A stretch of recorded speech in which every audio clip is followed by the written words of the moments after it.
Brand, I have a simple question for you. After the Lions did what they just did against the Packers on Thursday Night Football, has Dan Campbell broken the NFL? And what I mean by that is he is doing what nobody's ever done. And him going for it on that fourth down at the end of the game was just so Dan Campbell. And we've become so accustomed to it here in Detroit. But I think when you actually talk about it on a national level, he is who he is. He is not going to change. His players embrace that. We know what the culture is. But is he really coined a new what the new direction the NFL will be with head coaches? And I'm asking that as a serious question. Is this this toughness, this grit, but actually like living that out when it comes to play calling, going for it on fourth down, all of that. We've never seen it done before. And I want to know from you is this going to be the new direction moving forward? Is when head coaching vacancies start popping up, and they already are, you're already hearing about Ben Johnson and Aaron Glenn being rumored, to the Jets, to the Bears, to the all of these things. Are organizations going to start looking for their Dan Campbell? Yeah, I think they'll start looking for their Dan Campbell type guy, but I think I don't think he set some sort of new trend. I don't want to say that. I think it's just because of the belief that he has in his guys, the belief that they have in him. There's just a unity in Detroit like you can't find anywhere else. This isn't a culture that you can just make up overnight. This has to be earned. It has to be respected. It has to be, proven out by the percentages that he converts at. So when you say does he start a new trend, I don't think so, Dave. This isn't something that everybody I now see is going to start going for it on fourth down all the time, like Dan Campbell.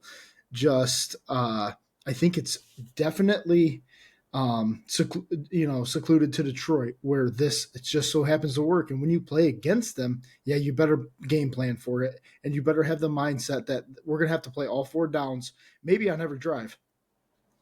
And I think what I'm saying is, and I framed it as kind of the fourth down example, but I when I really think about the 32 coaches that are in the NFL, I can't think of another Dan Campbell. He's one of one. The only other guy to me that kind of comes close from a culture standpoint, and I mean, he's had the longevity and the run that he's made with the Steelers, is Mike Tomlin.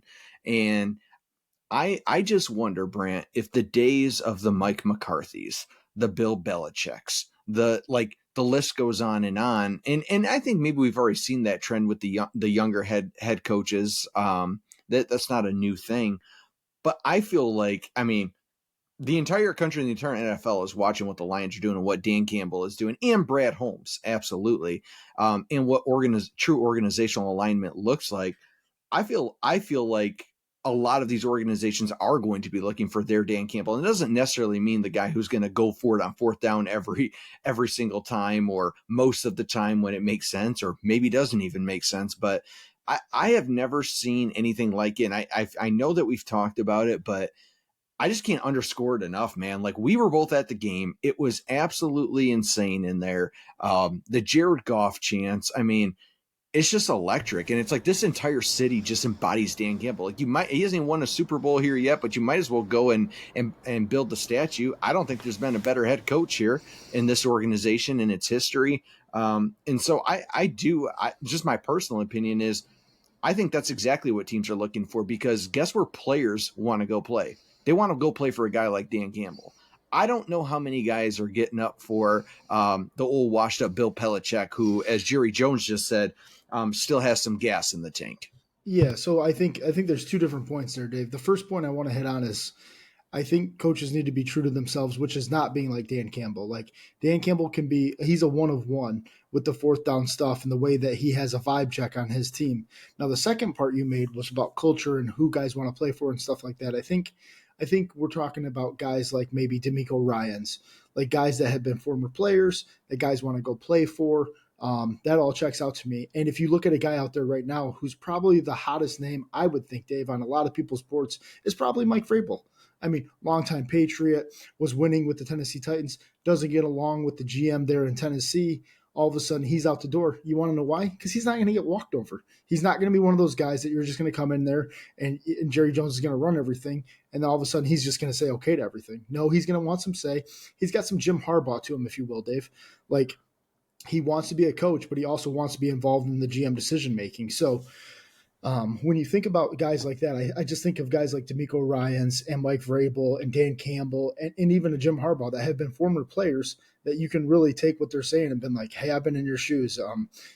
I know what it takes to build championship contenders, and Dan Campbell is on that track. Now, the other thing that I'll point out, Dave, and I think this weekend, well, before we get into this weekend, I will just say this about Dan Campbell. Last year, I was very harsh on him in the NFC Championship game.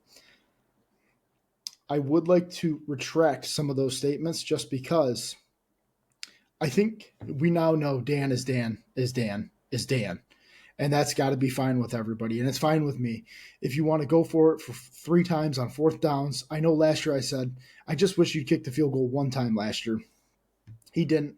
And I think you were okay with everything at the time. And I think I'm coming around to being okay with everything. And that shows personal growth by me, Dave. You know what I mean? I, I'm growing. Fair enough. Fair enough. Hey, look, man, I think 4th down to this team feels like 3rd down. When you practice it enough and just do it and it's an expectation, I think it is what it is. The players know what to expect. You know what? Sorry.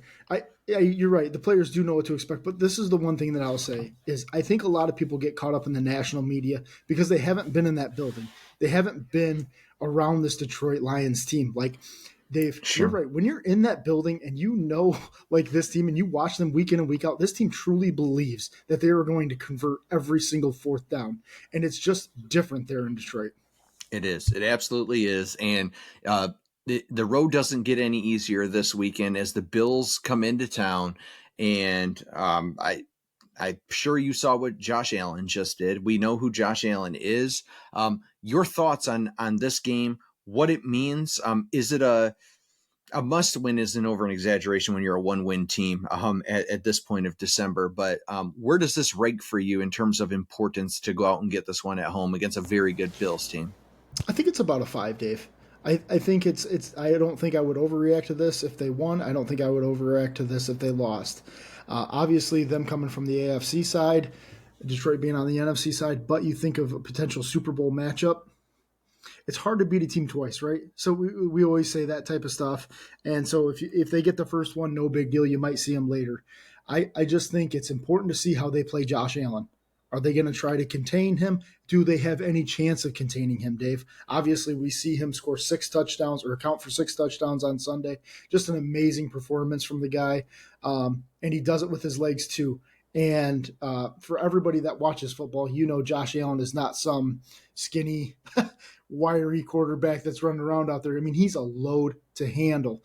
And is this team deep enough right now defensively, Dave, to handle a Josh Allen? That's my question to you. I think that's my question to Aaron Glenn. I mean, truthfully, we have seen Aaron Glenn, in my opinion, I think in everyone's opinion, he's coached his best season yet as a defensive coordinator. I mean, you're talking about a guy who a year, 2 years ago, people wanted him fired because the defense was so poor. And then it was like, okay, they're getting their own guys in, give them time. Well, the guys are here. Now the guys are hurt. And to his credit, he still continues to coach. And can he contain Josh Allen? I'd like to think that he will have a good game plan, but Josh Allen is one of one, and he is a load. And you can't underscore that enough that there's no stopping Josh Allen. There's containing him and limiting him enough to win a football game. And I think that they can do that. I think that one key to this game for me is, and we've seen it from Josh Allen, truthfully, time and time again in big games, which, at the Bills, this is a huge game for them on the road coming to Detroit. And Josh Allen does have a tendency, as good as he is, he will turn the ball over. He will throw some interceptions. And I think that, the Lions are trending in the right direction to get some of their guys back this weekend. We'll see what that looks like when kickoff comes around. But I think I'm going to say if you can force two turnovers this game, I feel really confident that the Lions can get this done. Dave, I think both of us can agree that this game is actually more important for the Bills in the race with the Chiefs right now than the game is important to the Lions, which seems funny to say this late in the season. However, with how banged up Detroit is, how bad the Bills need it, I haven't looked at the line. I would assume it's around a point, maybe a point and a half, one way or the other. But my guess is right now that Vegas would be leaning towards the Bills, but we'll see how it shakes out.